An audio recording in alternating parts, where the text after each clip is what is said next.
Welcome to episode 80 of the PACT Life Podcast. I'm your host, Bruce Carter, along with my family.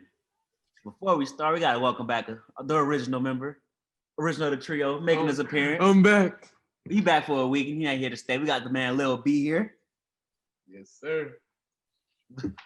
Beside me on the camera, we got my boy, first arrival JB, Mr. James Benjamin. I'm here, man. You already know the deal. Cop your merch. Pat Brand official. Diagonally, we got my brother, Mr. Cut Carter. Cutthroat.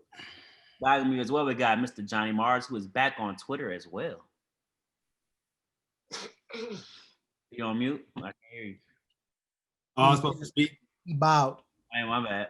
gracefully. And last but not least, we got Mr. Damon. How you doing, sir? Oh man, what's going on? Gentlemen, how you guys doing, man? On this fine November 5th. Waiting on these results. Waiting on these results.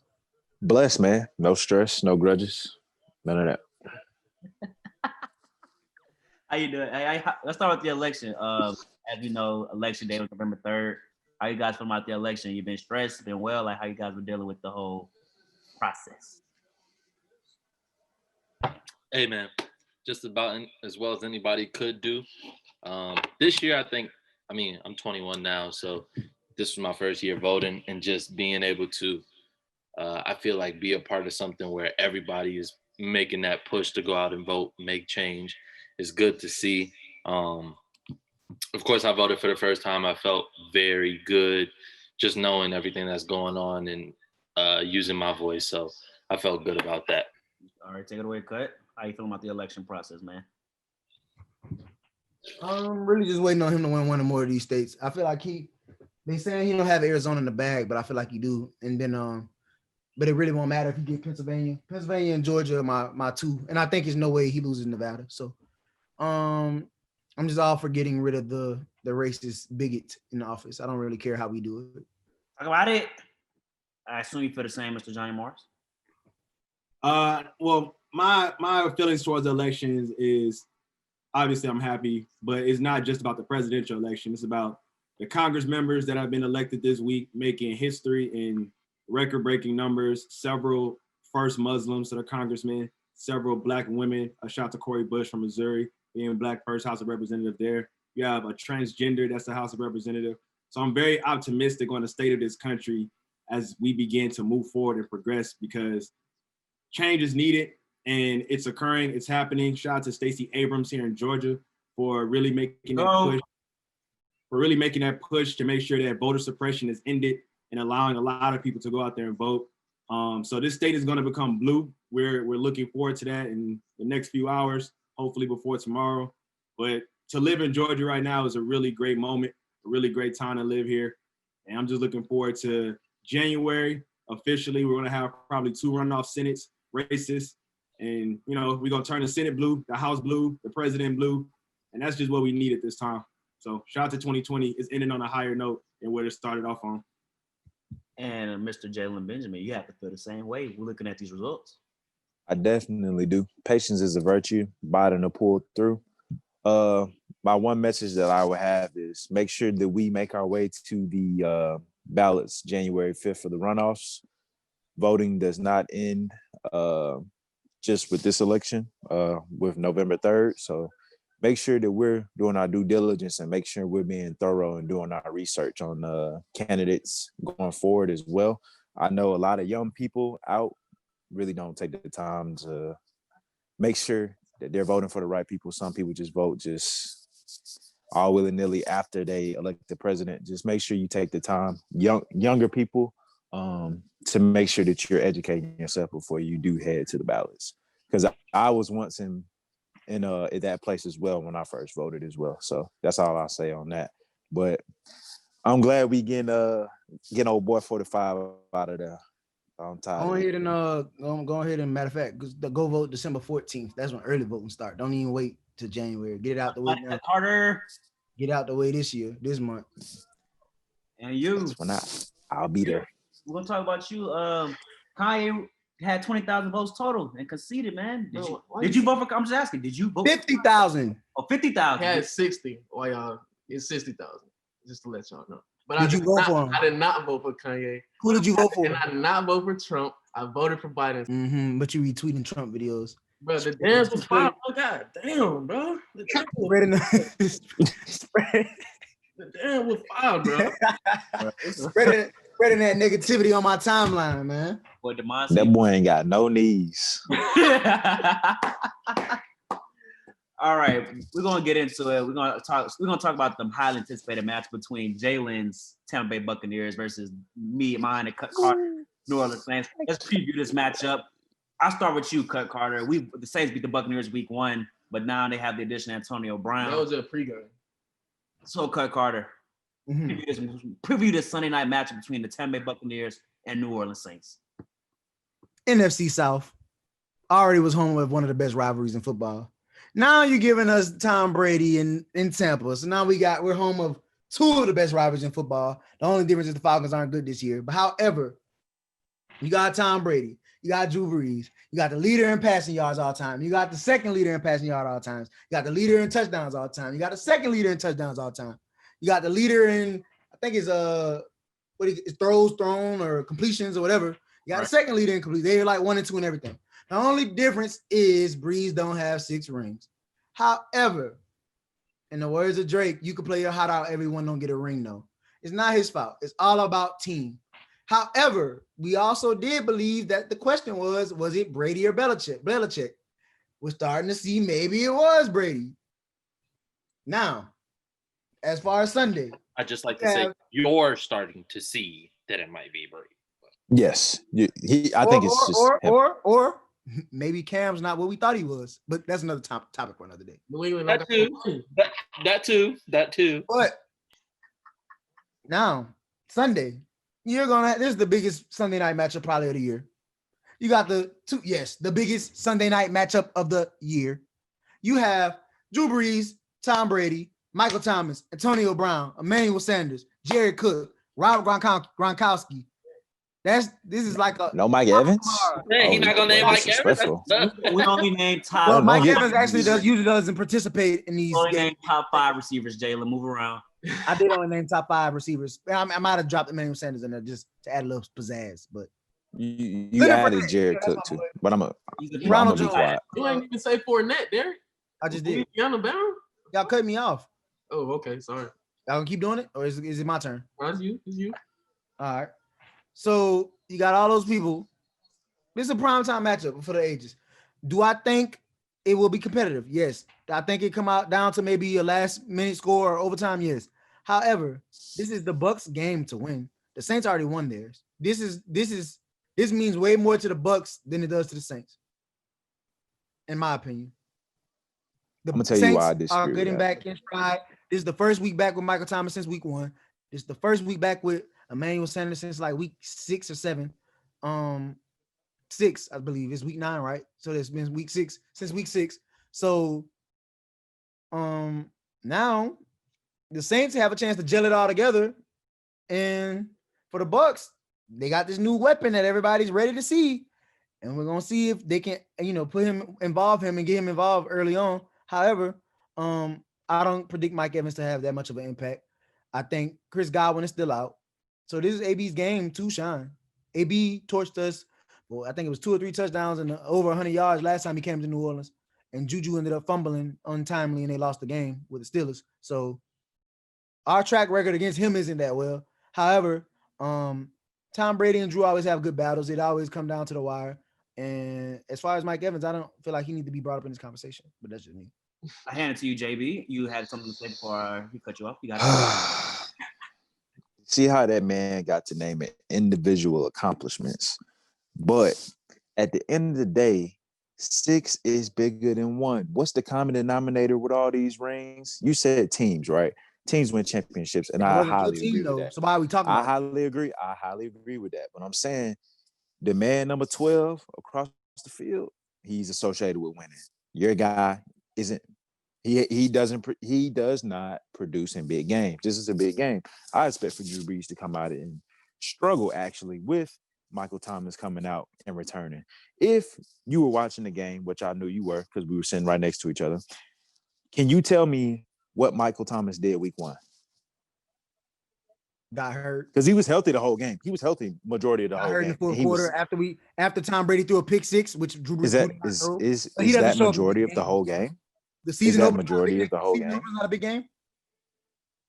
Just answer the question. Is that majority of the whole game? And don't mention six versus one when six wasn't with you. They weren't. And also, I mean, we going for 7. They were this in a year, weaker but, division. I mean, You got to it is guarantee what a it is. playoff spot. This is the hardest division he's ever It been don't in. matter. Sir, I'm reclaiming my time. Let me speak. As I was saying though, we have a defense that is stifling. Front seven, nasty. Back end, nasty. Dean, Carlton Davis, Bunting, and them boys. We got Whitehead. Jrue gonna have his hands full, bro, trying to get that ball across. I mean, he gonna throw check downs, but we got something for that. Like, you want me to name players too? No, hold on. I didn't interrupt you. Let me finish. Thank you, sir. Let me finish. So, with that being said, all them check downs, all that, we own that. Devin White own that. Levante David own that. Yeah, he gonna catch the ball in space. Cool. But we're gonna make sure that we putting bodies on him. Bodies. That's what you don't understand. And I need you to stop capping, bro. Like, you do not know that Jrue is living off check downs. Okay. Drew's a great quarterback. Do not get me wrong, but please do not omit the truth. Jrue is throwing check downs and Kamara been carrying y'all. Michael Thomas been out of the lineup. He's gonna need time to get acclimated and get his groove back. He's been in and out of the lineup with injuries. I can admit that he's been throwing check downs and he has the lowest rate of yardage, as far as throwing per throw. However, is anybody playing without their number one and their number two and their number three at receiver? I'm asking. We played the Chicago Bears shorthanded. We did too. We just did and we won. Actual. This is true. This is also true. John's on but at the same time, don't bring my team into y'all conversation. That's on So, but man, listen, Marquez Callaway, who showed up that he could be a valid option. Emmanuel Sanders didn't play because of COVID. Michael Thomas didn't play. So, but I'm not understanding how. That's what you don't get. And y'all can rave all y'all want about Marshawn, but who he gonna guard? Mike Evans. I just told you who's gonna guard. Okay, AB gonna go off. Then what? I just if said Chris Godwin if Chris Godwin play, somebody got to guard him. Who gonna guard Grunt? Sleep on Scotty Miller. And our running game. And we got Scotty Miller. But we have too many weapons for y'all at this given moment. Has Mike Evans by himself. AB can be doubled. Gronk will be in Malcolm Jenkins. That's Malcolm Jenkins' responsibility. Should Gronk win that matchup? Probably. I'm just telling you what the matchups are. What about Scotty? Scotty Miller, that'll probably be Chauncey's responsibility, or probably be Chauncey's. Stick a fork in him. If AB in the slot, AB in the slot, Chauncey and somebody else will get him, and then Jackrabbit will get Scotty Miller. It just depends on what they line everybody up at. After Jalen DeMarco. COVID has derailed us. First game, y'all got it. Okay, but that was more so a preseason game. Let's be real.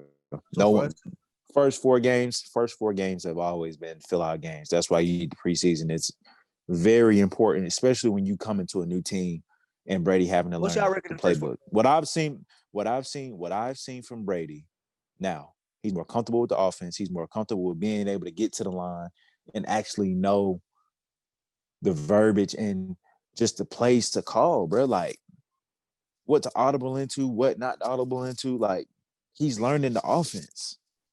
So I'm here to tell you, bro. Like y'all I'm sorry, bro. Y'all are in deep trouble. We're gonna put hands and feet on y'all asses. That's all I got to say. Take it away, DeMar. Yep, it's DeMar's turn. You got it, the money. I agree with Jalen to a point where he talks about this offense getting acclimated. I believe when you look at them bringing in AB, of course, one of the greatest receivers of our generation, he's gonna make an impact. Living with Brady, wanting to make an impact on this game, he's gonna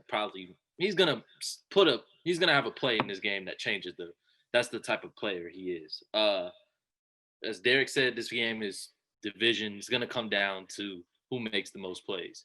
And when you look at the Bucs, I believe with the number one defense they have, with all the playmakers they have, it's just a lot for you to deal with. From that week one matchup, Gronk wasn't there. I mean, from his physical standpoint, from the mental standpoint, just getting back in the swing of football, coming off WWE. I mean, Gronk was not there. Now Gronk has scored a touchdown in 3 straight games. Starting to get a little scary. The only person Brady does not have more touchdowns than right now is Russell Wilson.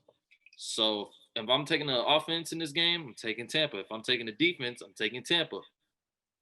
But then I look at the Saints, Talk who about it. when I mean, Saints fans, Bruiser and Derek, if y'all correct me, the Saints have won the division in the last 4 years, 3 years? 3. 3. Gotcha. So they're going for a 4-peat. They know how to handle these type of games. Brady has kind of been slacking when it's come to these big division games. This is bigger. This is a game where I expect Drew Brees to be his best. And I wouldn't be surprised if Brady took a step back this week. If there was any game that it would be that he was to show signs of, this would be the matchup. The Saints. But for the Saints to win this game, if there's one player, and I know we talk about Michael Thomas, can't guard Mike, one of the best receivers in football. I get it. There's one player the Saints need to step up to win this game. It's Cam Jordan. Cam Jordan has not been himself that we've seen over the past couple of years. The double-digit sack guy, it hasn't been him. And they're going to need every inch of that to go ahead and win this game. I feel that, but the other players been stepping up. Last week we had 5 sacks. So yeah, one of them out of the 5, but as long as Trey Hendrickson and David Onyemata and Marcus Davenport and Sheldon Rankins getting there, is, you know what I'm saying, is for him. I get what you're saying. He does need to step up, but as a team player, 5 sacks ain't bad for, you know what I'm saying. 5 sacks ain't bad for the team that's not known to have a good pass defense. We're really run, we're known to be a good run defense. So like Bruce was saying, he's being a run stopper now, but yep. Hey, if we stopping a run and we getting sacks, I could live with that. In addition to what Demond was talking about, Tom Brady, he is coming off not a great performance against one of the worst teams the worst team in NFC, the New York Giants. So it's not far-fetched that he could continue this bad play streak. If it wasn't for the Buccaneers defense causing turnovers and Daniel Jones being Daniel Jones, the Giants could have potentially won that game. I do want to say, I agree. I think Dallas is the worst team in the NFC. Well, based on record. Yeah. John, any analysis before we move on for this highly anticipated NFC South matchup? Buccaneers win by 6. Appreciate that. Thank you. Yes.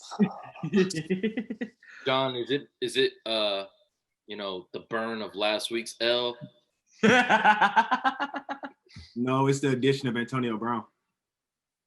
Gotcha. So there's no spite about the Saints beating your Chicago Bears last week. There's nothing like going into it, right? No, there's no spite. I mean, we're the 32nd rushing offensive team in the league. I don't expect to win when you can't run the ball. Don't make this a Bears segment. Okay, wait. I look, you have to ask one more question about your Bears. Do you have the Bears making the playoffs, John? The Bears will make the playoffs. There's 7 seeds. There's 7 seeds. 7? And we're not going to just keep losing. We're going to beat Tennessee this weekend.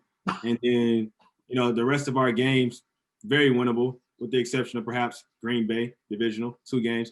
We got to split that. The Vikings with Dalvin Cook going crazy is going to be also a tough matchup. But we have the Lions on tap. I believe we play another NFC East team, if I'm not mistaken. Got to go back and check. Oh, no, it's the AFC South, rather. So we got to play the Texans, who aren't looking that good. We still got to play Jacksonville, very winnable. So there are a lot of winnable games on our schedule that will place us in the 7-6 type of seed situation. And, not to say we'll win that playoff game, but we'll get there. 9-7 or 10. Y'all have Titans, Vikings, Packers, Lions, Texans, Vikings, Jaguars, Packers.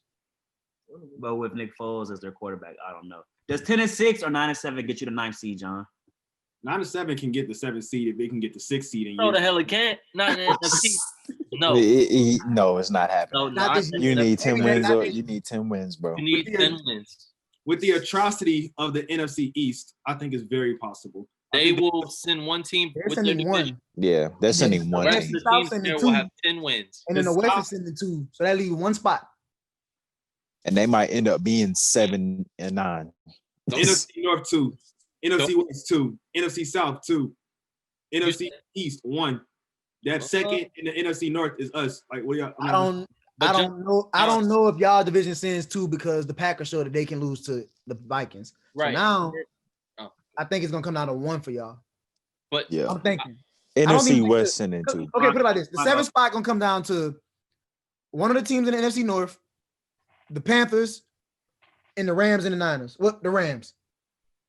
I'm not gonna say Niners. Rams or Cardinals. Are going to the offs. Hmm? You said What? you said the Panthers are going to the offs. No, I said I think they have a chance to fight for that 7th spot. They They're do. still in the hunt right They now. do. They're still in the And hunt. with Christian McCaffrey coming back Sunday, and they can make a little run. And the way that offense has been playing without him, I'm telling you, bro, they really not. They've been in games for the most part. Yeah, they haven't been getting they butts beat. Bruce, but I was about to say, speaking of Christian McCaffrey, can we go ahead and hop into them mid-season awards? Oh, let's get into it then, guys. So we're halfway through the NFL season. It is week 9 this week. It is week 9 this week. We have 8 more games left for the season. Let's give out our MVP awards halfway through the year. I start first. Obviously, it's Damon's main man, Russell Wilson. Russ for MVP. Come on, come on, throw it on. Yes, he is the MVP through the first 8 games. What I believe a 71 record. I think that's unanimous right now. He's unanimous. Yeah, that's unanimous. Unanimous, John. You good? Yeah. All right. We move on to Coach of the Year midseason award. I'll take Mike Tomlin.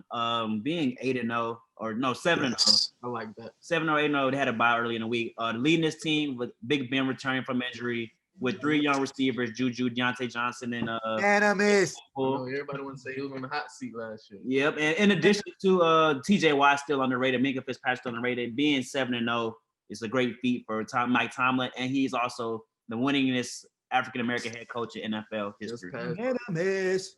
Love it. That unanimous. Give my boy his coins, his flowers, man. Unanimous. They did say his time was up, and then look what he did. So, is that unanimous, or are you riding with your boy P?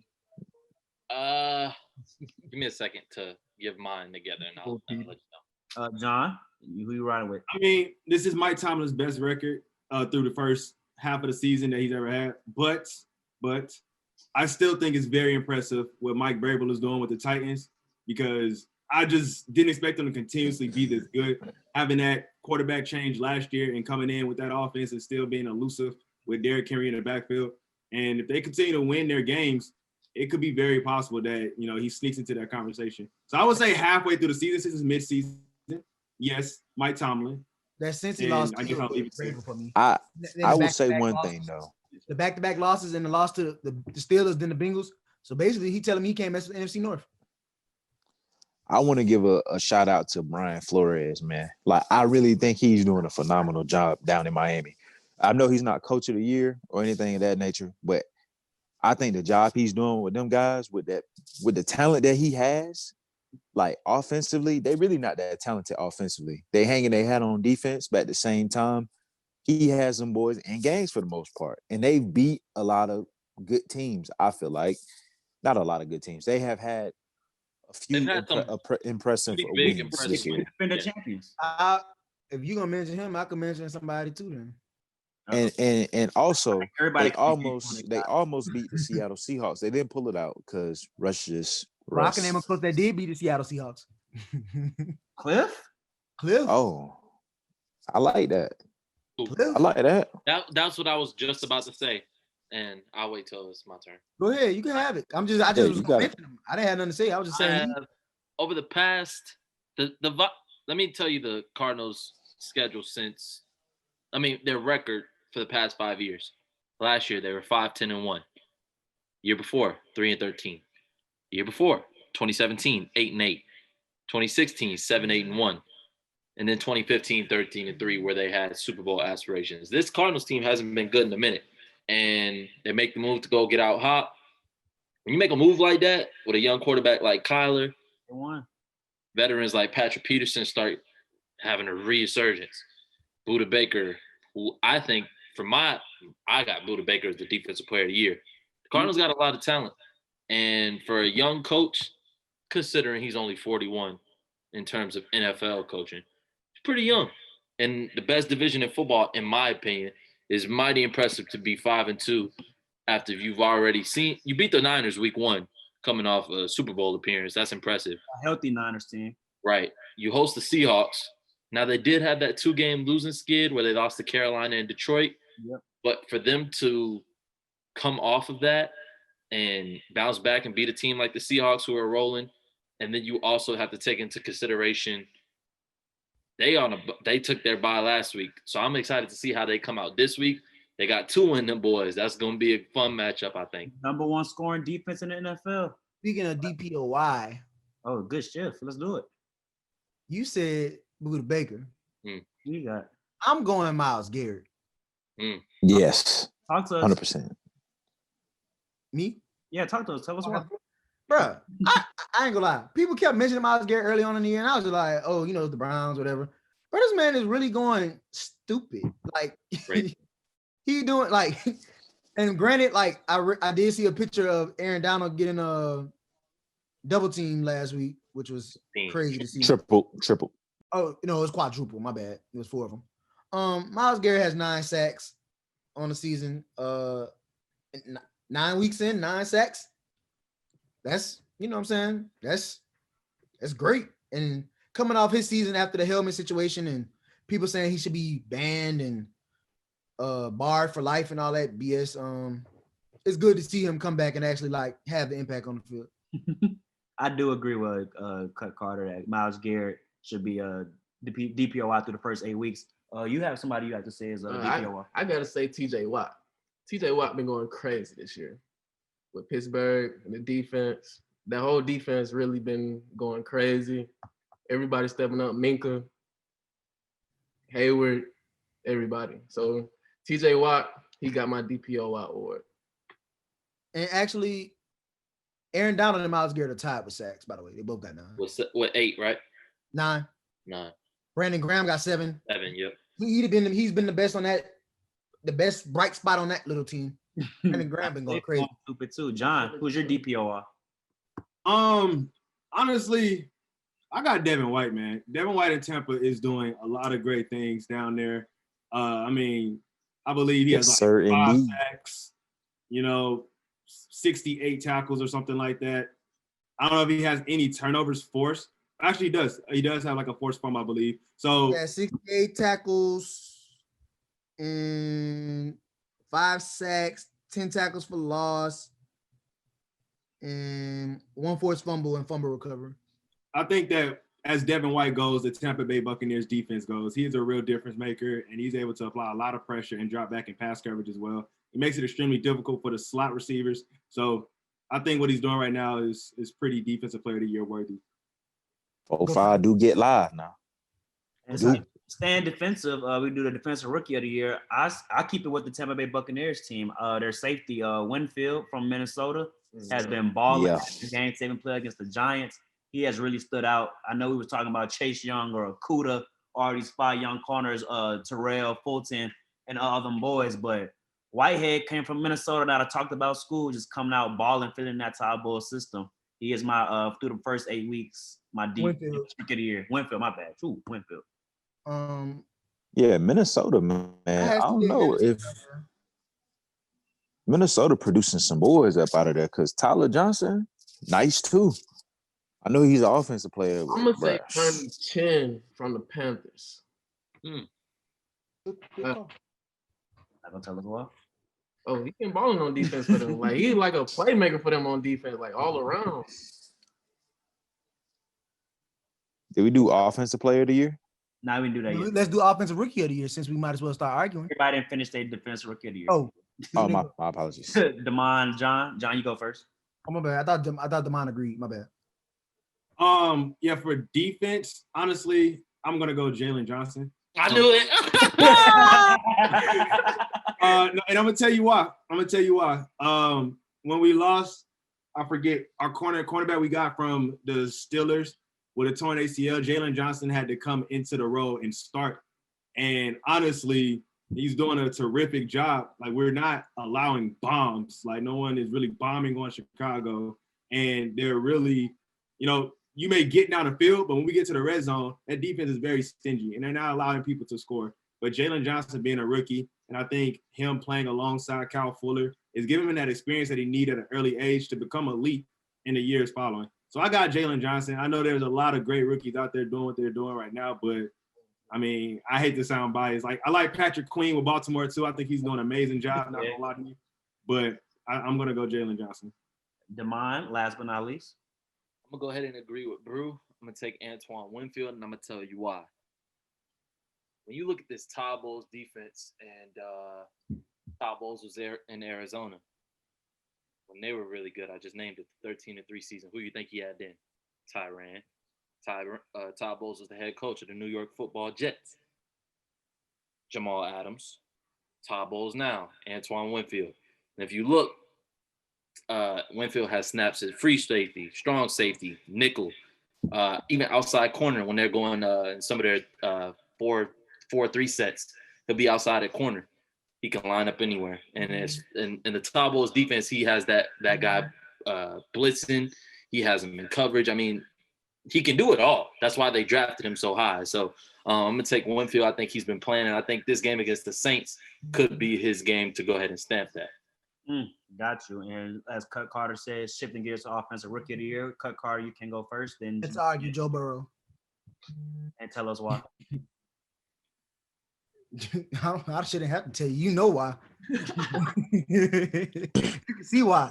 And I know who everybody going to try to argue against him is going to be Justin Herbert, who ended up starting. Say his name. Justin Herbert, who ended up starting after week 1. But if Justin Jefferson was a little more consistent, I'd definitely put him in my number 2 spot. It's just that he don't get the ball every game. And then Clyde was started off. He's number 1 in my opinion. Ooh. Oh, Justin Jefferson, your number 1, JB? Jets is my number 1. Most impressive rookie receiver. I mean, the dude just lighting the league on fire. If they can find a way to get him the ball consistently, it's more so, okay, Dalvin Cook was hot last week. So, okay, you ride the high hand. But dude, he open every play. He's killing everybody off the line. Like, you literally can't stop the man. And he got everybody doing the gritty. Like, come on. And I definitely the gritty is a good point, but I think something that's even more impressive to your claim that he's Rookie of the Year. The dude played slot in college and had over 100 catches, and then they move him to the outside in the league, and he's having even more success at a higher level. I think that can't be disregarded. Facts. Versatile, man. I give you that, but I do think Joe Burrow wasn't expected to win a lot of games. He definitely wasn't expected to win the Titans game, and he wasn't expected. Like, he's competing. Like, they really don't lose that bad except that 1 week. And it's not really on him. It's not really on him. Their losses. It's a team thing. I guess you could blame the whole team, but he's individually not the reason for their mishaps. Same with Justin Herbert. I think he looks well. I think Clyde is everything Kansas City could have asked for and more. Yeah. I think they brought in Le'Veon to put pressure on him a little bit, but that's Clyde's job. He's the running back for the Kansas City Chiefs. And who else I had in mind? What's Burrow's name? I don't know. It's a lot of these rookies. I don't know if they're rookies or they just undrafted players that ended up getting the opportunity. But I like what Myles Gaskin and James Robinson are doing as well with their respective team. To me, though, the better receiver out of what he said, Justin Jefferson, I'm gonna say Chase Claypool. Claypool been going off more than Jefferson to me. Inconsistent. He just fumbled last week. He fumbled, but he got also scored a game-winning touchdown. He also is like for me with Claypool, I feel like that's a better team than the Vikings.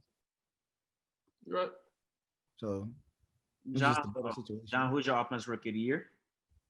Yeah, no, I agree with the names that y'all said and the arguments y'all made behind them. But y'all know when we get to the end of the season, they're gonna crown Joe Burrow the rookie. Joe Breezy, the Offensive Rookie of the Year. Like, come on now, he's third.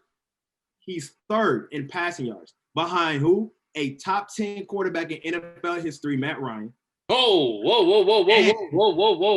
Stop. Whoa. Passing yards. Hold the phone. Passing yards. Passing yards. Okay, nah. I will never say Matt Ryan is a top 10 quarterback. Y'all boys sleep. He still has a lot of years left to get into that category of being top 10. He got to prove. Well, he can need a ring to prove that. Brandon, you ain't been here for a couple. You ain't been here for a minute. But I'm saying, well, he need a ring to prove that, though. But hold on, simmer down. I'm almost done. But yeah, so he's behind Matt Ryan, top 10 in NFL history in passing yards, and he's also behind Patrick Mahomes, a Super Bowl winning quarterback. So, like, for him to be right there behind those two, really good. And also, I'll give the nod also to what's the boy name? Edwards, Hilaire, whatever. But yeah, that's him. Regardless, he's also third in rushing yards, and the reason why he honestly probably isn't leading in right now offensive rookie of the year is because they have Patrick Mahomes. Like all they do is bomb the ball. Like they score touchdowns every time he bombs the ball. Pat Mahomes had 5 touchdowns last week through the air. That's ridiculous. So it's gonna be really hard for your boy to get those rushing touchdowns, but he is still getting the yards, which is considerably impressive thinking about who the quarterback is. So for him to have all those yards and for Patrick Mahomes to be second, that's crazy. I think about that. They're second in passing and third in rushing. That is an incredible offense that y'all are seeing in Kansas City. So against the Jets. I also want to say Myles Gaskin's not a rookie, but James Robinson is. You said they played the Jets. They play the Jets. They're still an NFL team. My guy went for 5 touchdowns on the Patriots. It's not the Patriots. Oh, he always want to compare Rusty Mahomes. I do underlying pressure. I do agree that Joe Burrow's offense rookie year through the first 8 weeks. 2 more awards before we are done. Let's talk about it. Let me get my take, bro. My bad. I forgot about you. My bad.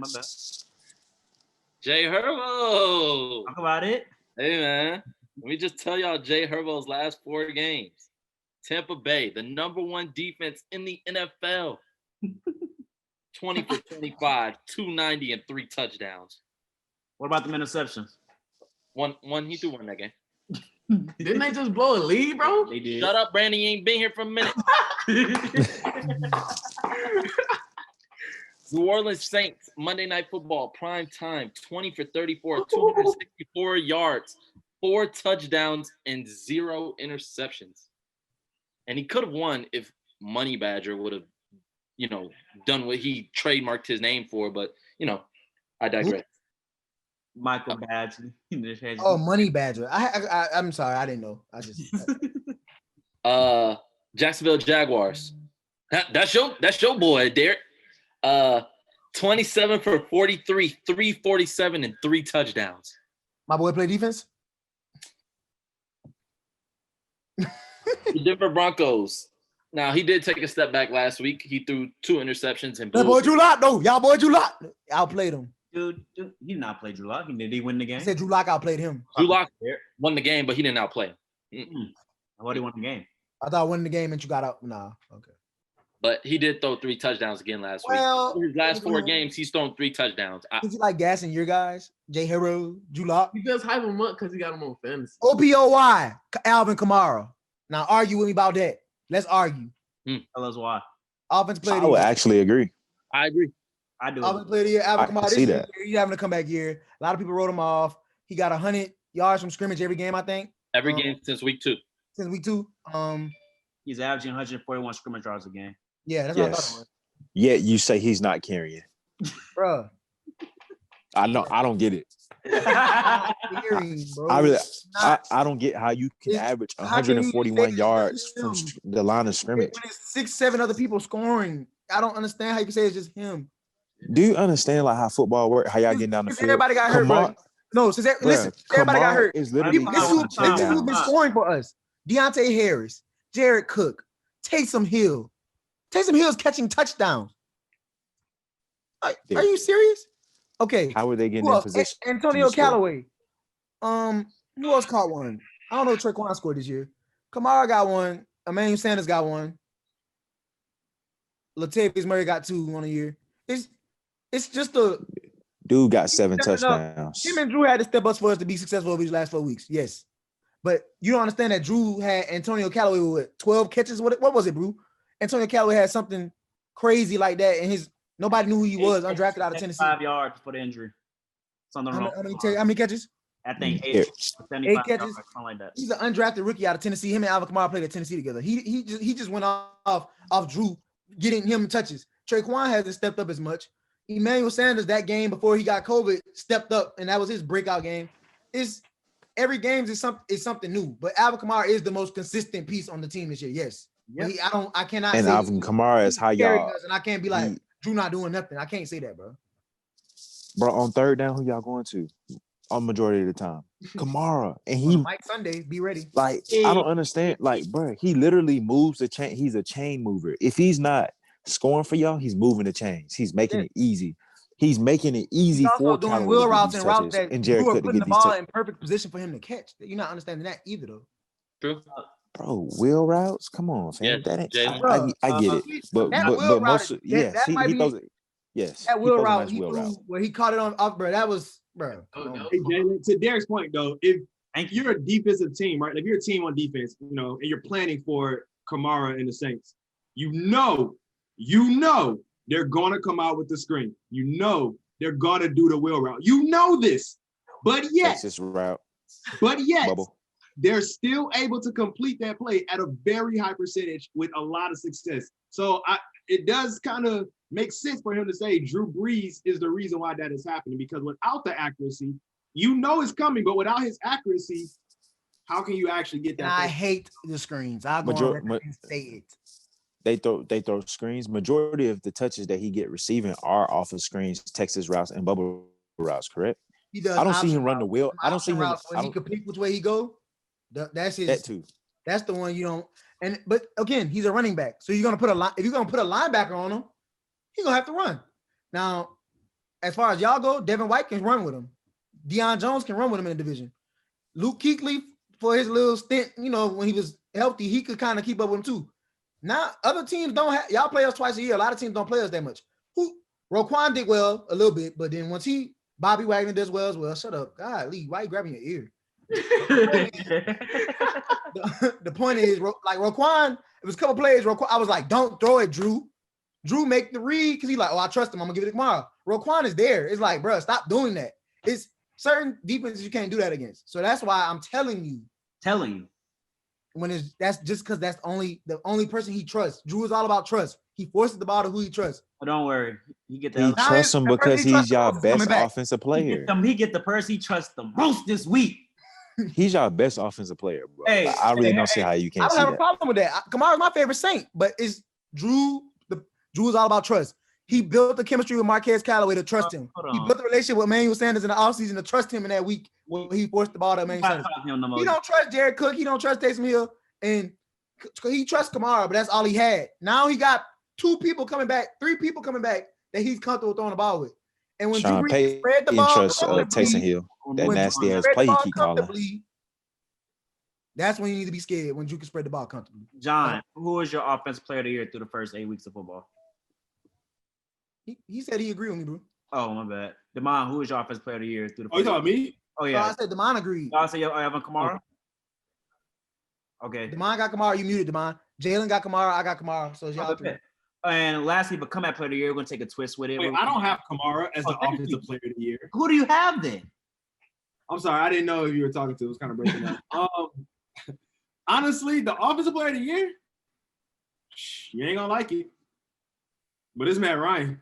Like, I'm sorry. Next. It is. Offensive player of the year does not equate to winning games. It doesn't. Like, okay. I'm sorry, but he is. Can I Let John finish. I know, but can I give his rebuttal when he's done being wrong? Yes, then we'll move on. You got it, John. He's number 1 in passing yards. I don't understand what's the issue. And it's not his fault. I feel you. They're losing games, John, and he has to throw the ball. It's called stat padding. It's called throwing because you're down. You have to do it. When Drew does it, it's stat padding, but when he does it, it's OPOY. No. Talk about it, Clint. That ain't even the case, though.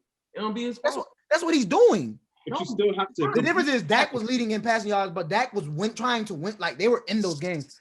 This man is down. Why is the Raider fan talking? Bro, listen, I'm just saying because Matt, they lost games and it wasn't his fault. The Cowboys game, that was off an offside kick. He got his numbers. Like, what you mean? Then last week, the Detroit game, Todd Gurley, he was supposed to fall on the 1. He literally told him that, and he didn't execute. Like, they not losing because of Matt. Like, he's not. Matt is also. It's also game. What's the game they got beat? Matt Ryan. What was the game they got beat? I'll look it up. Yeah, it was one game where it's like it was over, bro. He was just throwing like, and then again, like, to Demon's point, Demon showed me some last week. The Seahawks are up on by the Niners by a bunch. Fourth quarter, they started letting Nick Mullins just throw stuff. They backed off, basically. They a lot of teams will let a team come back just to get the game over with. Like, keep going, go ahead. They don't want them to get big. You're not gonna give them no big play. You can work your way down the field. That's a lot of his yardage, bro. This year. He's looking I'm not a good. Matt hater. I think Matt is the best Falcon quarterback all time. But I'm just Actually, I'll take that back. I'm not even gonna go Matt Ryan. It's got to be. No, you can't. I can't. I They Who you were- can't. switch to? Who you switch to? What'd you say? I'm It's switching on to Patty wax. Mahomes, actually. Patrick Mahomes? No, bro. He's not winning That's OPO. a safe. OPOY is not for quarterback. I'm saying Derrick Henry. They give MVP to they give quarterback MVP. So the OPOY is gonna go to somebody else. I'm saying Derrick Henry.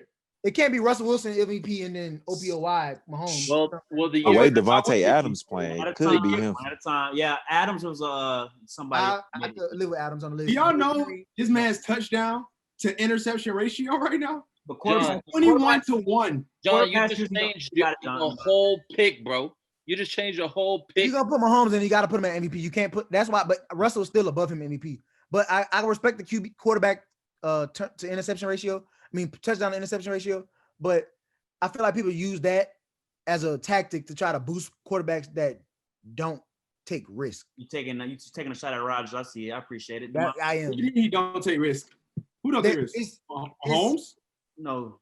Mahomes, I mean, he's not really taking that much of a risk when his receiver's running right past the safety in the it'd be easy. It's not easy throws, but I'm saying it's not like he's not fitting nothing in.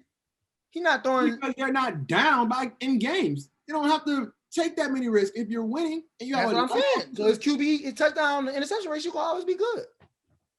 So he's saying a quarterback is least likely to win an Offensive Player of the Year award because they're a quarterback, and it typically goes. It typically does go to somebody else. 1 year, wasn't it Matt Ryan DeMond who won it? Yes, Yeah, man. Matt It's Ryan rare won though. it twice. Yeah, it's rare though. When they give him MVP and OPOY, but I get what you're saying. But it's like if you're in a running for MVP, they're not gonna just give you OPOY. They usually try to give it to somebody else that play a skill position. DeMond, are you rebelling still, or are we going to our? Let's go ahead and John took it back. keep it moving. We got a draft to do. Yeah. Okay. Last but not least, Get okay, like we didn't start late. you know, okay, like you were doing something that was important. Oh, attitude. I was about to ride for Boozy. Simmer down. Switch up on me. Comeback player of the year. Instead of doing for the first 8 weeks, we're going to discuss the players who are injured and who are returning for this later half of the season to be the comeback player of the year pick. I'll go first. Michael Thomas, of course, is on that list for comeback player of the year, missing games due to suspension and injury. I have him going crazy and being a dog for this foreseeable season. Also, honorable mention, I have Nick Chubb from the Cleveland Browns. When he returns, I expect the Browns to be in full-fledged mode, making a playoff push, being run the ball through Chubb and Hunt. I open up the playoffs for Baker Mayfield to get Jarvis and Rashard Higgins active with Odell Beckham being out. Who's your comeback player of the year, man? Comeback player of the year is Big Ben. I guess you're not listening to what I'm saying. What you mean? He wasn't listening at I ain't gonna lie, I want to listen At to all. you. Yeah, I want. Yeah, Bro, I can go because I was He listening. said instead of doing last year's players who came back from last year, we're doing players who got hurt this year and are poised to make a big return in the second half of the season. Second half. Christian McCaffrey for me. I guess Michael Thomas and Christian McCaffrey or Jamal Adams. I mean, I got a different pick. Go to Mom. I'm gonna go with Dalvin Cook. Okay. Dalvin Cook Ooh, missed the I like last that pick. game and then came and put 4 TDs on record-wise. Is that really a comeback player of the year though? 2 weeks? Is that what we like? Hey, Damon, can I ask you I one like the question? choice. I'm just asking, like, does that really qualify you for that award? Out of these three, I would Go ahead, I I'm would sorry. say no, Derek, but I get what you're saying. I mean, he was hurt, so I took it from that standpoint. What you were saying, Jalen?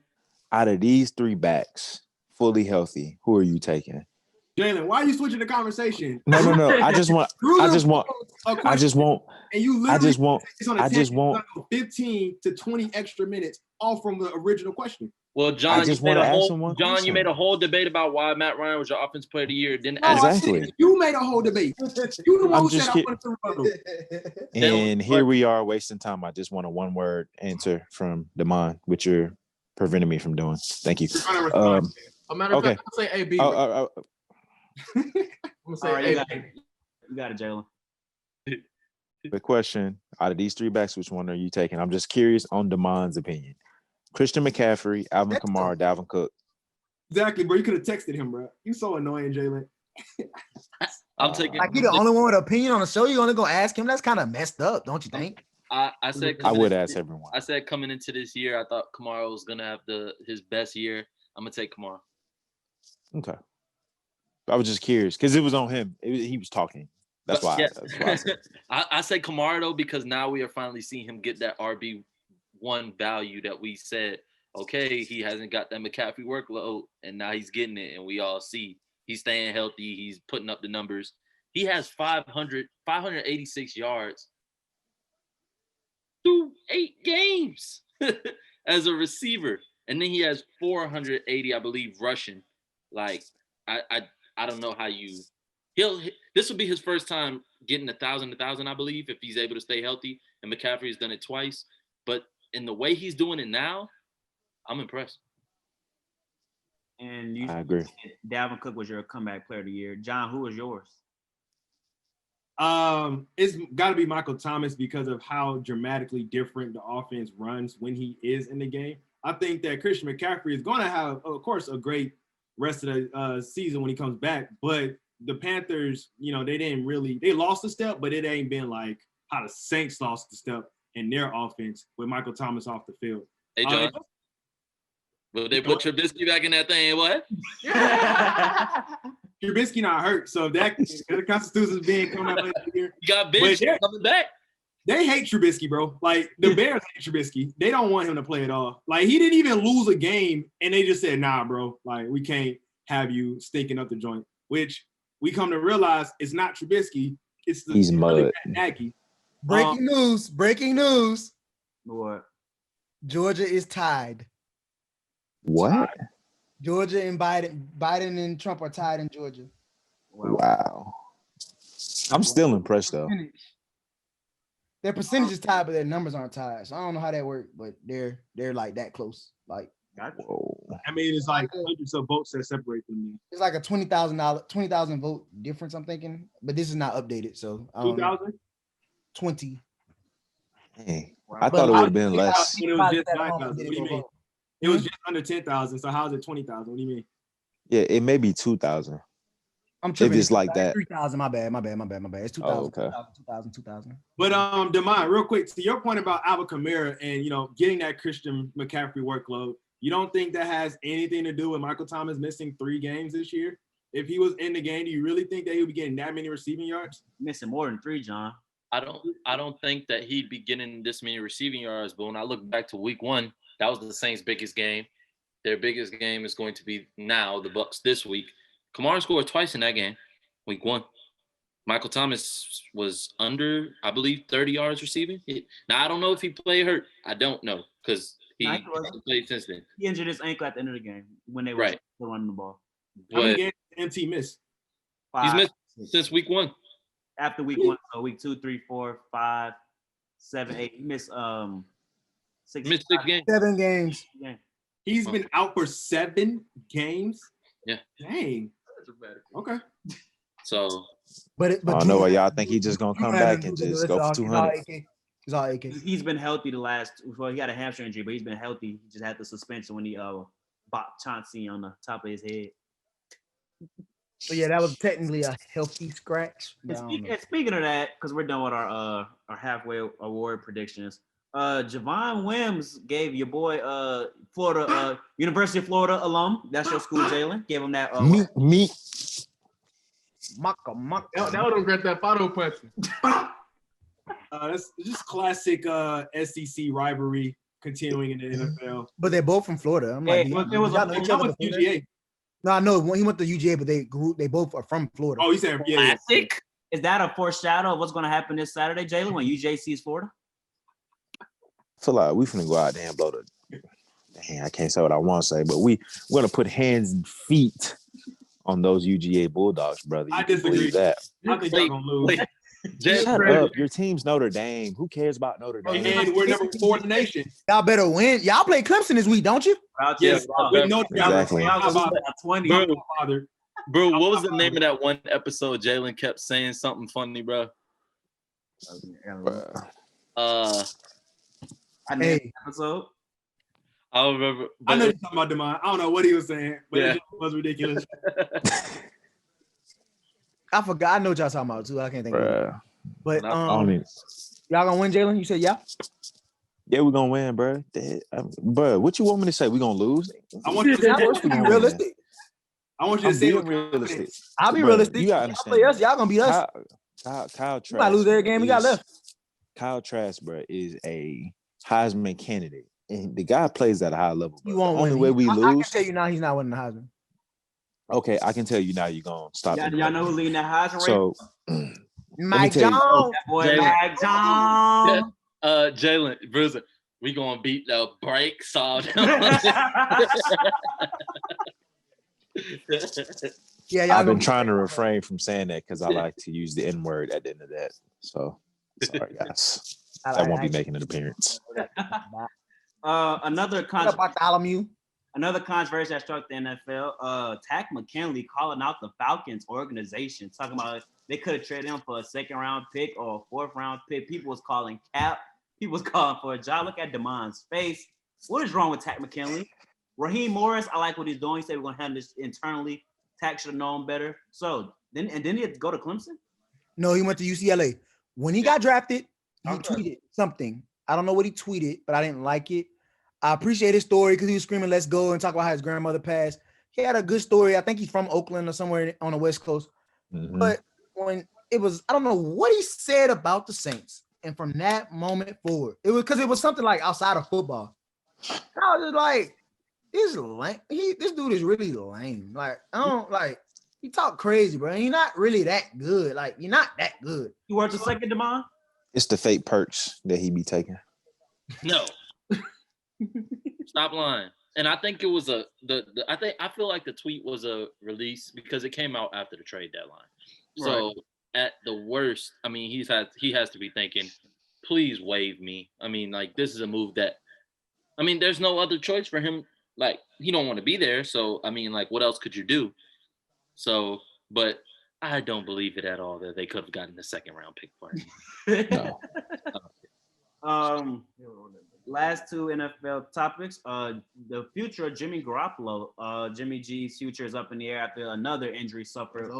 And they're saying that he won't be the future quarterback for the 49ers. They can just cut him and no one will have to have any penalty due to their cap. They may go pursue Matt Ryan, maybe go pursue a young talent like Justin Fields. So, Damon, I'm going to start with you. You said Brandon, shut up. Matt Ryan.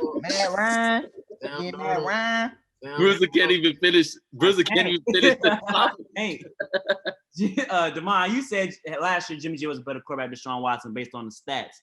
Now Jimmy G might be looking for a job. How fast the tables have turned. Talk to us about this. Jalen, I see you turning your head. I didn't say that. I gave you guys a hidden quarterback test and asked who was better, and the majority of the chat picked Jimmy G's stats over Deshaun's. That's what I did. Now, as far as Jimmy G, I mean, the guy is 26-9. So when he's in there, he's winning games. I mean, we can't disregard that. Now, is he what I believe the 49ers need to get over the hump? No. You got to play the Seahawks twice a year. The Cardinals are only going to get better. And Kyler's only going to get better. Got to play them twice a year. Based off where you're ranked in your division, I mean, there's no slouch in this division. That's a guaranteed 6 games where you need above average quarterback play. I don't think Jimmy G's the guy for San Fran. Do I think he's done starting in the league? No, I think New England, with everything they got going on, I do think Belichick would welcome him back. I'm not sure elsewhere off the top of my head, but I don't think Jimmy G's a terrible option. I just don't think he's what the 49ers need to get over the hump. I mean, this is a guy who is one big throw away from winning the Super Bowl, from beating Patrick Mahomes in the Super Bowl. We knew he wasn't going to be able to make that throw. I don't know that. Because if they don't call that pass interference on George Kittle, that game is totally different. Well, George Kittle does like pushing off. I know. I mean, all right. John, what do you think about the future of Jimmy G and San Fran? Do you think they're finito with him after this season and go get acquire another quarterback, or do they run him back with Jimmy G? I'm not running it back with Jimmy G. No. Only 7 touchdowns this year, 5 interceptions. Not proven to be healthy. You know, that defense, once they come back next year and be at full capacity and really healthy, you're going to want them to stay rested. And you're going to need a quarterback that moves the chains. And Jimmy G, it seems like he's regressing. He's in those regressing years. So, you know, it's pretty much over. I think you wise up and you go perhaps look at a quarterback in the draft and try your luck there and make. And if you decide to keep Jimmy G, I think at the very least you give him, you put the pressure on him. You make his job feel like it's very insecure and that there could be someone to take over. So, drafting another quarterback and then coming into training camp and having him compete for that starting job could be what they need to get him over the hump and, could be what that team needs to turn around. Now, I don't want to – I just want to put this in there. I don't want to say that there's any facts behind this or that they will make these moves. But the 49ers are one of the most, I would say, trade-happy teams in the league. They have no problem acquiring players. They have no problem moving players once those contracts are done. And they, it's dead money at that point. We just saw them move Quan. Constantly over the past couple of seasons, when I've heard Odell Beckham's name come up, I've heard the 49ers attached to that. That is a move no matter what quarterback. I mean, if you're going to run it back with Jimmy G, I think he needs a number one outside option. No quarterback in my league, in my mind, should have to go without a legit number one.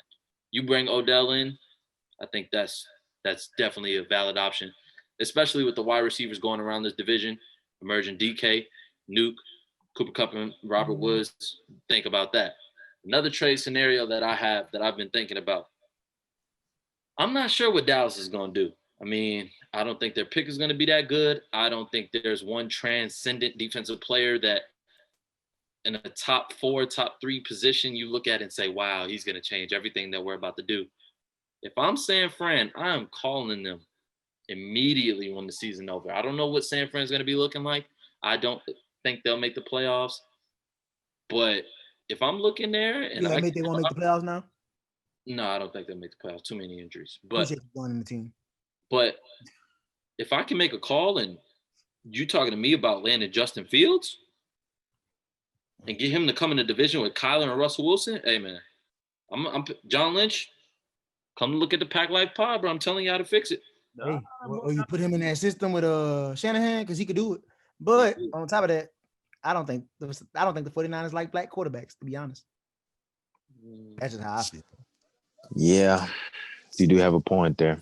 They're playing Mullins when they can just go sign Cap and fix all their problems. But hey, what do I know?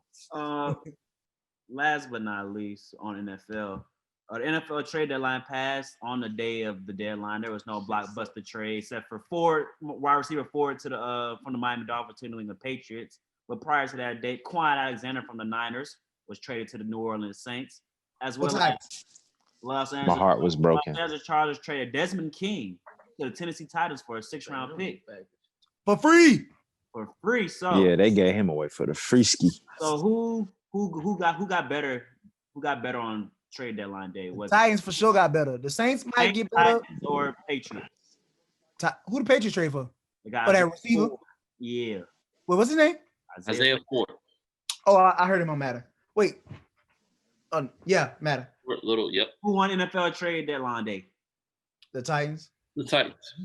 Yeah, 100%. They acquired a former first-team All-Pro for a 6th-round draft pick. In the 2 weeks he can't play, they'll still be able to remain afloat. So and then you look at the fact that they had to get better. They cut Jonathan Joseph, who's the oldest corner in the league, and he's been told Joe Burrow was looking for him last week. And they cut Big Beasley. Joe said, I'm not throwing at Christian. I'm gonna make my little boy look bad. Malcolm Butler's look good this year. So he said, John Joseph, come here. Let me have a talk. Come here. So, hey man, the water boy said 62. Now you agree the Titans won NFL trade deadline? They may have gotten the best deal, but the team that I believe that really won is the Pittsburgh Steelers. 8-0.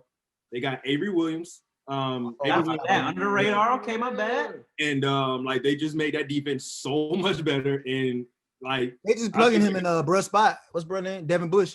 Devin Bush. Hey Jalen. You see how Bruiser just omitting information? My bad, dog. John keep on his toe on his P's and Q's. It wasn't in the notes, my bad. Because John, it wasn't in the notes. John, when you said Steelers, everybody said what? Everybody I was like, what? They didn't know. But shout out to Avery Williamson because I mean, think about it. You just went from 0-7 to an 8-0 team. So I know he's smiling, bro. Like, yeah, dog. He was like in his whole uniform talking about something. Right. With the umbrella. Man, Oh God. but when I look at that Avery Williamson move, I mean, it's just so crazy because the rich get richer. I mean, the guy that they have filled, I can't even tell you his name. And you know how much I love football. I think I know everybody. I can't even tell you his name. The dude had a pick 6 on Lamar last week in the biggest game of their season. Their backup step up. Now you bring in a guy who's got 100+ tackles over the past couple seasons.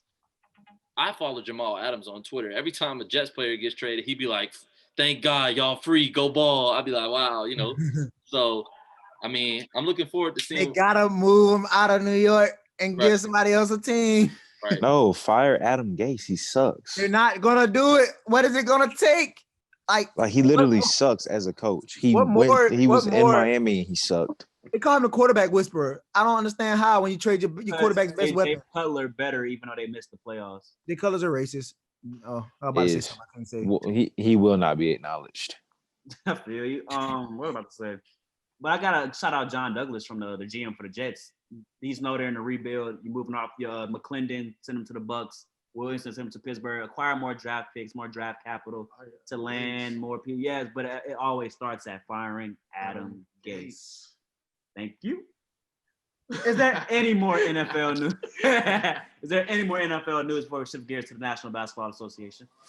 Ooh, Brandon, I can't wait. Brandon, tell your boy wear a mask.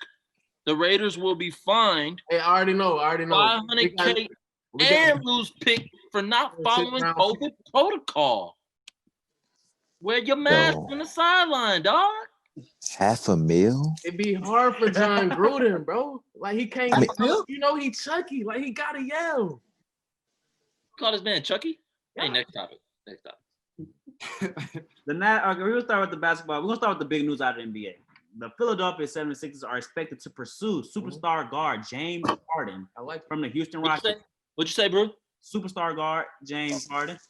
I'm gonna give it to B first, because he said he's been waiting for these basketball topics, salivating at the thought of just basketball. He's missing so much. So B, because the Houston Rockets management not gonna trade Harden, but what do you think the 76ers should do? What should the 76ers potentially trade to acquire James Harden? Talk to us. All right. I mean, with the addition of Daryl Morey, they brought him in from Houston. They bring in Mike D'Antoni as an assistant. So for me, I don't know why they think Ben and Joel can play together. I just don't think that would fit. Joel needs somebody. I love to hear real Hooper's perspective because I think the same thing. Joel needs somebody that can create and gets him more easy buckets like Harden, because Harden could bring more problems on the outside. He can shoot, he can drive, and it'll make it more easy for Joel, like he did with Capella. Easy oops. Like it'll be so much easier for him in the game that can get his normal buckets. He can still post up. I don't think nobody can guard him in the post. He's just too, like, he's nasty. Like, so with Harden coming to Philly, that would bring so much, just everything fire to Philly, bringing it back to AI days. Like, it would be ecstatic for them to get James Harden if they could pull that move off. Let me ask you, do you think that where do you, like, if they were to acquire Harden, where do you rank them in terms of contenders in the East? Top 3. Name of 3. I might put them above the KD and Kyrie tandem. I would say Brooklyn, Miami, and them. Because you gotta understand, bro. If you get Harden with Embiid, the amount of spacing you have, that's what I'm saying, is ridiculous. Because the problem is with Ben and Joel and them not working out is Ben's inability to shoot from the outside. Back up off him every time. They can play off of him and sink into the paint and dive into Joel's space, bro. Like, he can't operate. Didn't I say this though? You said trade for Harden and trade Simmons for Harden? Didn't I say this like 2 months ago? Okay. I just want to be cool. Now, what I would do, I like that trade, honestly. Trade Simmons for Harden. You trade Simmons needs his own team, and you trade Russ. And you also have to trade Russ. You need to put Ben around shooters. Sorry, I said effing. Yeah, you trade Russ for a bunch of shooters. That's literally what I did in the last couple months ago in the bubble. I think Oh, you go. You got it. Nah, I go was ahead. just saying, I said this a couple months ago in the bubble because it's literally both teams will never win with what they have now. And people love to say, I'm quick to blow it up, but Blow it up. I'm a realist. I made that graphic cut. You did? Yeah, I was gonna post it tomorrow. So I'm a realist, bro. I'm team blow it up when it has to be. Like, I think the NBA is about to have a big shift. I think the season's coming fast. Like the season is literally about to start in a month a month and 2 weeks. They need to really push it back though. We're not on that topic yet. They're not pushing it back because it's the 2020 season. You start in 2021, it's not the 2020 season anymore. Yeah. Plus, they got to pay them. Plus, they got to do the draft. The draft is November 18th. A lot of people forgetting that. That's in 2 weeks. You see LeBron say he might sit out a month.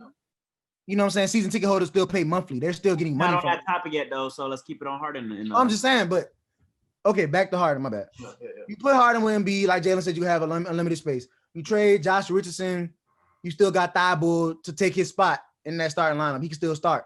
Mm-hmm. And Thibault is similar to a Daniel House type of guy, but he plays way better defense. He straps. Very You got Tobias Harris, who you also could send with him if you want, just to get rid of the contract. Yeah. And Houston takes Tobias on. They take on Ben Simmons. They got them two together. I think Houston should 100% make a run at Drummond. You get Andre Drummond to come in there, and you just get shooters. And Russ might want to stay with Drummond. I just know him and Ben won't work. They play. It's too similar. So one of them got to go. So Russ would be the one to go, and you give Russ a chance to go actually compete happily in an environment he can thrive in. So for Russ, you try to send Russ to the Lakers. You try to send Russ to the Rockets. You try to send Russ to the Clippers. Somebody. I got you, Jalen. I say when I look around the trade scenarios for Westbrook, and this is solely dependent on Harden being moved as well. The only move that when you guys say you got to get shooters around Ben, the only way, and I clearly believe the NBA is a domino league in terms of this guy goes there, then this team believes they have to make this move and such. They've said Giannis might sign the Supermax. They've said he wants to go to Miami. What I think, of course, because Giannis is the biggest player in all of this, with AD resigning to LA and KD and LeBron being set and all that. Whatever he does is going to be the domino effect. If he resigns in Milwaukee or the Heat don't get him, I believe the Heat would make a move to acquire Westbrook that would make them come off the shooters such as Robinson and Harrell, with them going to Houston. Does that make sense? But I'm gonna stop you there. This is what I'm saying about Giannis. They basically saying with Giannis, they're not even gonna force him to sign in the offseason. They'll wait till mid-season. The Heat will not wait till mid-season. I don't think the Heat need to establish it now. They're all about gelling and getting the chemistry. So if they play, honestly, if I'm the Bucks and Giannis say he's not signing come December 1st, like I respect it. You're getting traded. Like I'm gonna let it be known now. Like it's not worth almost losing you. It's not worth waiting to the last minute. Try to milk this last season. I'm going to get what I can get because I don't want to end up stuck out.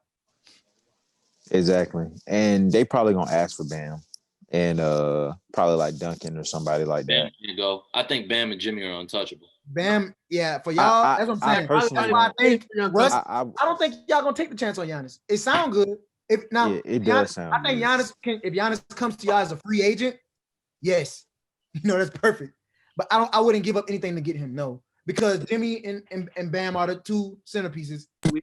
Pat Riley already said, and we just went to the finals with these guys. So you don't have no reason to move crazy like that. But again, unless when it says Russell Westbrook isn't an option, I like Duncan and Hero, but I mean. But I'm gonna tell y'all a place I like. Jalen John go. I'm gonna give you my unbiased places for Russ to go. Number one. For me, I would love to see him go play in Milwaukee with Giannis. I don't know how it would work, but I would love to see him go there. Secondly, I would love to see him go to the Heat, obviously. And third, bruh, if we can get him to the Lakers with Bron, AD, bruh, that's nasty. I think but Russell, it'll give Joe going to the Lakers. It'll give Bron the opportunity to play off the ball more, which we know Bron can do. Like, and also, bro, that's pick and roll with him and AD. Oh my God, it's unstoppable. if he turned that corner like he posed to off that pick and roll, but it's either pick and pop or it's gonna be a roll, or it's gonna be a roll to the basket every time that you cannot stop. But that's just my 2 cents on Russ. I think, but honestly, I'm saying all this to say that I don't even think the Rockets gonna do it, but they should. What you got to say, John? I don't think the Rockets going to trade Harden either because what they need is a center. That's clear. What they don't have is cap space to go sign a big-time center. So you have to go for a trade. And if you really want to win with playing big ball, I don't think trading Harden would be wise if you trade Harden for a big. You'd have to trade him for, like, I guess someone who has the same type of skill set, potential skill set as Harden. Maybe not the exact skill set because Harden is elite within his own category. But if you do trade, you'd have to go get a slasher and an elite big, not just a great big, but an elite big. Ben can slash. Ben can slash. So Ben can slash. Ben can slash. Oh, Ben. Oh, Ben downhill. That's Ben coming downhill. That's when he had big. But he need a big though.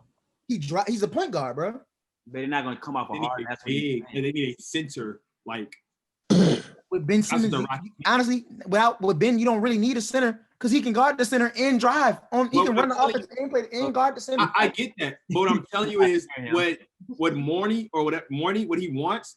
He's gone. Daryl Morey's with the Sixers, buddy. Yeah, well, the GM on the Rockets, I'm telling you, is what they want is a big to play in Houston. They don't want to play PJ Tucker at the center. They don't want to play I don't know if they're gonna do that though. That's because Andre Drummond. I'm the Rockets. I think they want like I said, like a Bam Adebayo type of big, someone that can take a little bit of pressure off the ball handlers. Because Russ is turning the ball over too much. Harden also turns the ball over too much. They need someone that can actually dominate the ball in multiple positions on the court, not just from the backcourt. So Ben Simmons, not just the backcourt. He can, bro. Do you watch Ben Simmons' game? Yes, bro. But I don't think Ben Simmons is the fit for the Rockets. Ben can play in the post. If Ben can play, only thing he cannot do is shoot. He can't shoot. Let me ask you. You think Ben Simmons? He probably could shoot now. You think Ben Simmons would thrive in the Western Conference? Yes. I don't agree. Luka is doing it.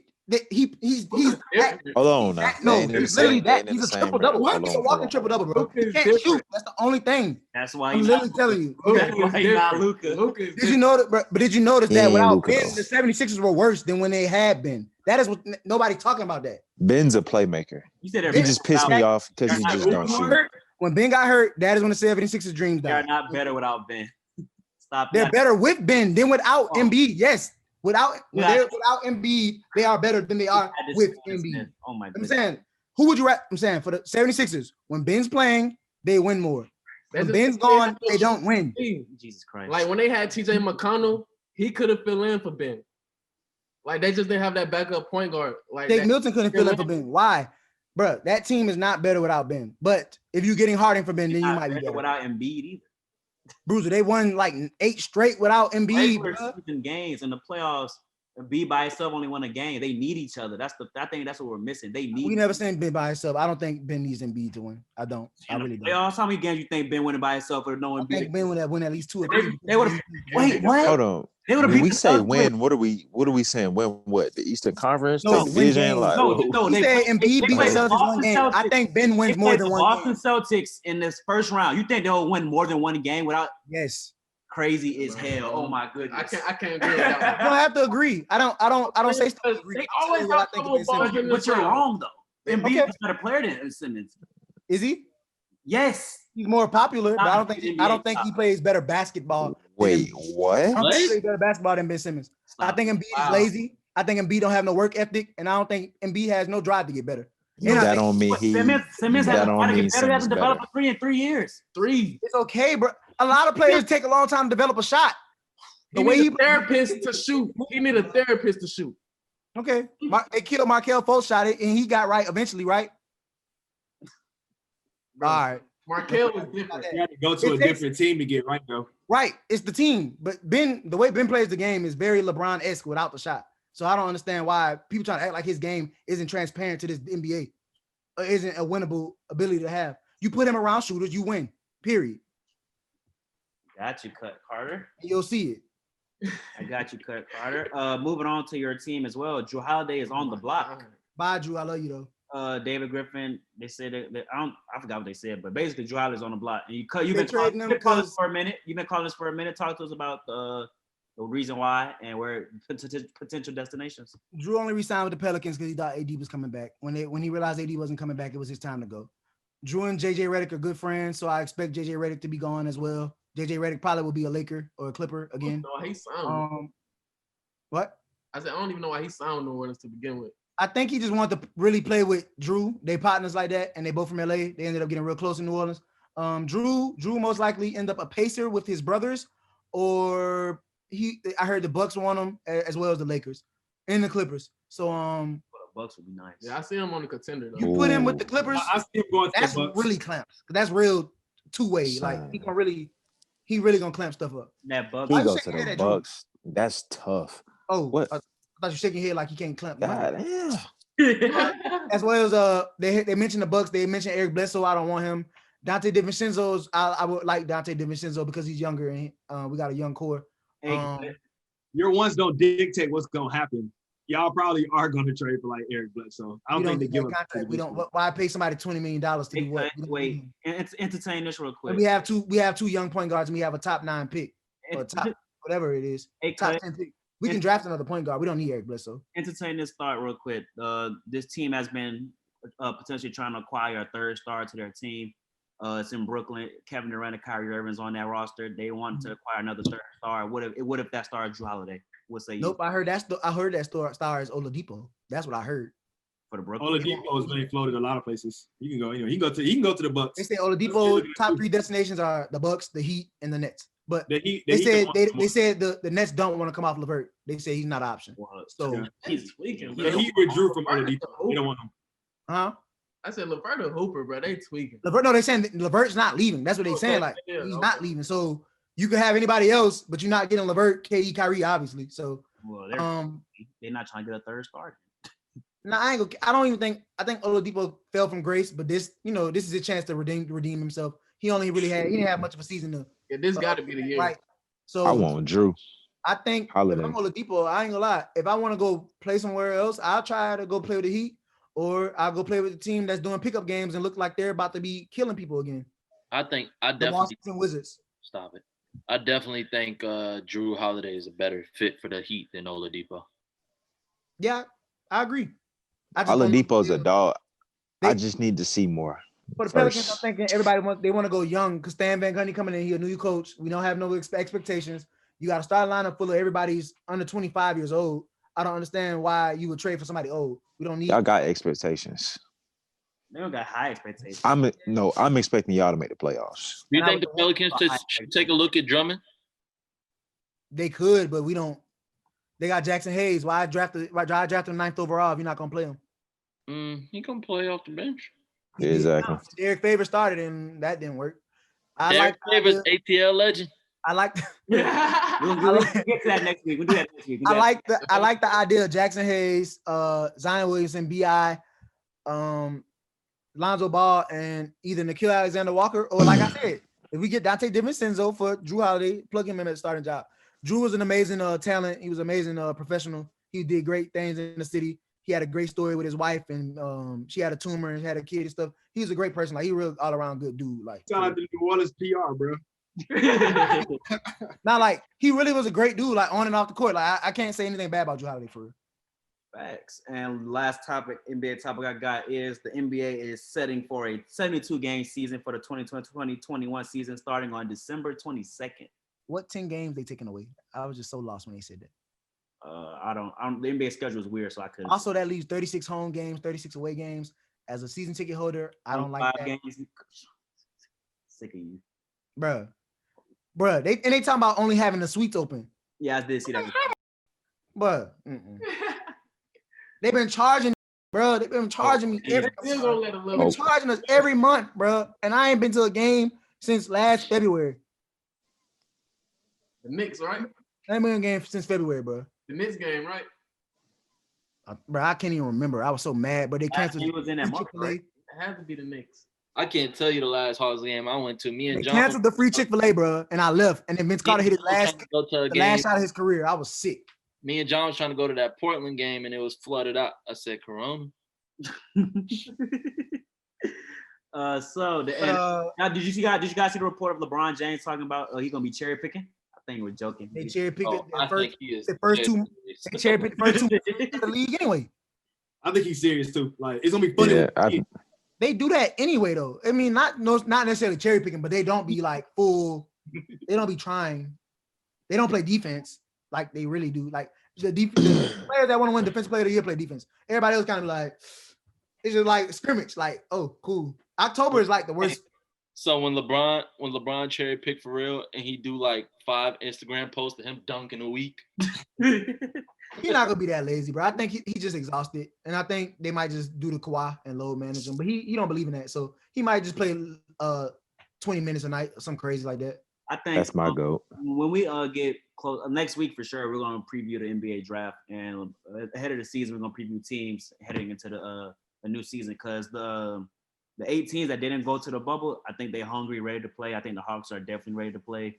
The Wizards did go to the bubble, but Bradley Beal did not play. John Wall did not play. They're scrimmaging. They look good. I think due to this shortened season, I see a little surprise of playoff appearances by some teams. I can't confirm. I think the Timberwolves will make a run. I think Devin Booker wants to be a Timberwolf. I think he could do it in Phoenix with Monty, bro. Him and Monty Williams, that's a good. I like. They're not gonna beat premier teams though. They're not gonna be able to do it. He needs help. Yeah, and we can't forget about those Golden State boys. And I think free agency starts back top tier. You know them boys back top tier. Oh yeah, that's what I said. That's why Jalen talked about we got high expectations. I said the Warriors making the playoffs. Right. So the Warriors are going to the Western Conference Finals. Facts. No. Yes, they are. The Warriors are 100%. No, they're not. Bro. It's very likely they could go. Like they're not going to the Western Conference. Bro, name another team outside of the Lakers better than them. They're dogs. Please. Y'all don't understand that they had KD. It's no more KD. That was what setting them apart. When teams were getting to their level, they added KD. Nobody was touching them over there. No, they added KD because of LeBron. It still remains to be seen what they're going to do. Are you forgetting that the Thunder was up 3-1 on them, and the Thunder really should have beat them? That's my point. They were becoming beatable. Harden and them in 7 games, they were becoming beatable. Did y'all forget? They could have won, but they didn't. Y'all forget. One at a They time. didn't win. So what happened in Game 6, Derek? Who went off in Game 6? They jacked 29 threes and missed 20-something straight. So who went off in Game 6? Clay. Oh, bro, again, The Warriors. John I'm not going to the conference. You gotta give Clay John stuff go. more. I love Clay and stuff. Actually, I'm just telling you the reality. Number 2 pick. Hey, The John, number 2 They're trading that pick. for what? For what? Hey, all I was saying, appreciate it, bro. All I was saying is, there you making the case of the 3-1 deficit or whatever, but that was the Western Conference Finals. They still made it. Demond is saying they're going to the Western Conference Finals. So it makes perfect sense, honestly. Curry has experience. He has the weaponry. They have a top-tier pick, and they could trade and get an all-star, third-time The Rockets, the Western Conference Finals. Yeah, man. Did they last year? No. No, when they played and they went to 7. Yeah, that was the Finals. And they shot 23s. That was last year or the year before that. That was the year before. And that was not in the Western Conference Finals, right? That's 2018. That was the Western Conference Finals. 2018 Western Conference Finals. Okay. Then they played him again. Chris Paul got hurt. He was hurt. That's when Chris Paul got hurt the game 6 or game 6. Yeah. You just gotta Again, say they got hurt. I don't. Gotta say they got hurt. The crazy Warriors people are come one to look. The Warriors are one. When people come out injured, people still try to give them the same hype that they had before they got injured. I'm about to cut Carter. We don't do the same for John Wall, but we just say he's washed. And you want to talk about our injuries too? We were supposed to win that finals. Are we comparing Curry and Clay to John Wall? John Wall in his prime was better than Klay Thompson. What? That's bold. I got to walk. It is bold. That's bold. I can't say that. You can't really compare them two. They play two different positions. I don't like the way people act like John Wall isn't who he is. Like, it's crazy to me. You didn't watch basketball, clearly. You couldn't have been watching. John Wall, you can't. Came out. You can't compare them. Already established, bro. He's probably the best player to come out of Kentucky, other than AD. They roll now. Devin Booker, bro. Roll. See, you play both sides, bro. You weren't watching. Yeah, you just said you weren't watching either. You couldn't have been last year. Last week was about, or 2 weeks ago was about eliteness of John Wall. I have never questioned that. But the best player to come out of Kentucky, no. Devin Booker. He's top 5. He's top 5. Second best. Not even second best. No, AD and Devin Booker are the top two. Can I even say he's better than Boogie? Can I say that? Yeah, he better than Boogie. Can I say 100%. that? Can I say that? Rondo has 2 rings and has been to the finals 3 times. You really gonna compare John Wall and Rondo? John, He got rings. John on that Rondo train. Bro. Next.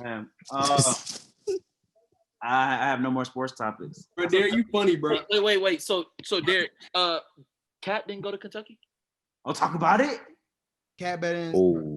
what has Cat accomplished? Because John Wall was in the playoffs almost every I'm year. just asking who's better. I think Cat's better. I think Cat. I like Cat more, but you know, I like Cat more, but I he think was also calling Cat and said he can't mess with Embiid in them, and I think he's better than Embiid. So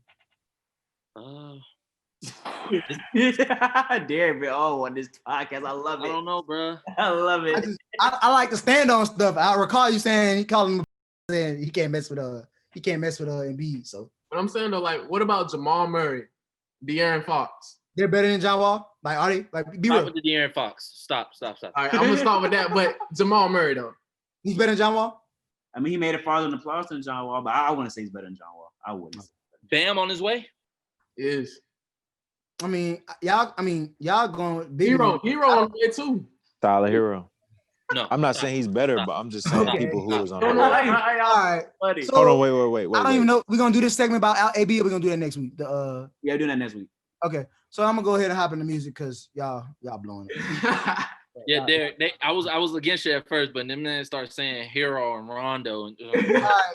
So last week we got a lot of music. I couldn't remember the Lil Keat album. Lil Keat album did come out, the deluxe version of Trapped on Cleveland 3. We also got Welcome to O Block by King Von. Pegasus by Trippie Redd. Got Stay Down by Lil Durk, Black, and Young Thug. Von's album to me right now is like a B-. I did like it. I downloaded more songs today. Pegasus, I heard the leaks. I listened to it again. I have that as sitting at like a C+ right now, B- as well. I want to apologize to Ariana Grande. I said her album wasn't playbackable.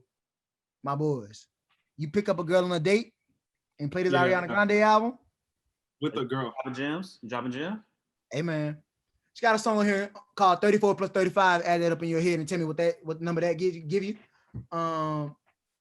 She got a song called Off the Table with The Weeknd. I like a song called Safety Net with Ty Dolla $ign.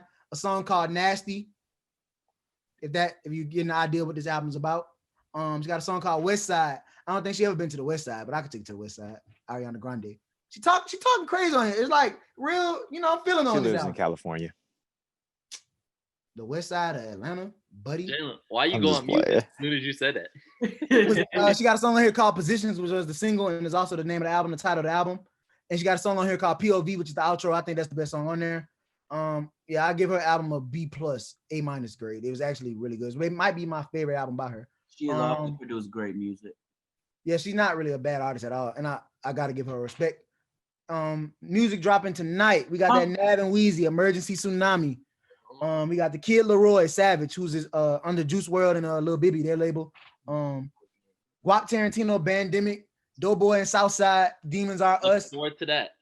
And singles, we got 24 Karat Gold featuring N Dior, Justin Bieber, and J Balvin. Mood Remix. We got Hit Boy, Fivio Foreign, and Big Sean Salute. We got Mike Will Made It featuring NBA Youngboy and Nicki Minaj. What That Speed Bout. Sway Lee, Tiger, and Lil Mosey, Krabby Step, Shorty, and Murder Beats, Good Evening. Yellow Beezy featuring Gunna on Fleek. Lil Skies on Sight, 42 Doug, Free Woo. 2 Chainz featuring Mulatto, Quarantine Thick. So yeah, but I'm most excited to hear that Nav and Wheezy. And I actually like the Kid Leroy. He a 17, 16-year-old artist. You got the Young Boy feature on there.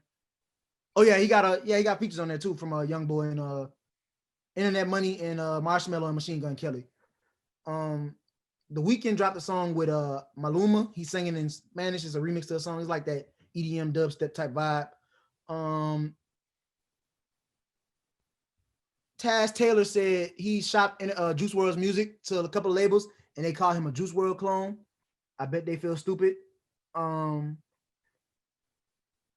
and Bougie hit over 1 billion YouTube views, and Future is about to drop the video to his song called Gucci Bucket Hat soon. I think that's all I have. I don't know if you said this, but NLE Chopper just dropped some music this week too. Oh yeah, he just made 18 as well. I did see that song. Brandon said Gucci Bucket had He dropped the album. I know, but he's dropping a video for it. Oh, Listen. I feel like I don't really have a top 5. You got something, bro? I got one if y'all interested. It is November. October just ended. There was a lot of music that dropped in October. Could do your top 5 from October. Top 5, no debating. Cool. Top 5. Okay. Top 5 from October. I gotta remember what I listened to in October. Top 5 songs or top 5 albums that dropped in October? Songs. Oh. Top 5 songs of October suggested by the mind, guys. Top 5. Go ahead, B. You not ready? Go ahead, bro. All right. Number 5. Gleesh Place off of King Von album. Welcome to Old Block. Number 4, High Go off of King Von album. Number 3, Armed and Dangerous, the intro to King Von's new album. Number 2, No Option, Internet Money and Kevin Gates. The complete edition came out in October. That's why that is on here. And number 1 is Franchise Remix featuring Future. That is my number 1. I belong to the streets. That's what Future said. All right. The mind that is here. Yo, nigga. Come on. My top 5. Good Morning off Pegasus, Trippie Redd. We off Pegasus as well, Trippie Redd. Out of Time featuring Drake off Bryson Tiller's Anniversary album. Mine too off King Von's recently dropped Welcome to O Block. And my number 1 song is Glock in My Lap, 21 Savage and Metro Boomin. Savage Mode 2.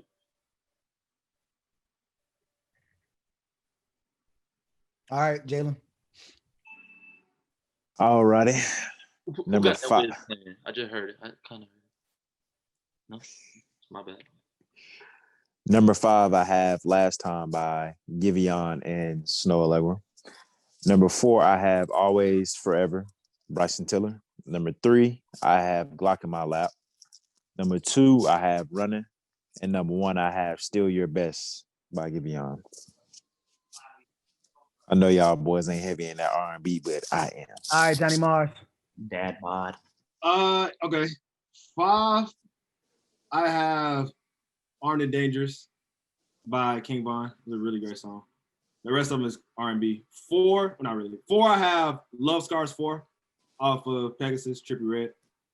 3, I have off of Savage Mode 2, Rich N.S.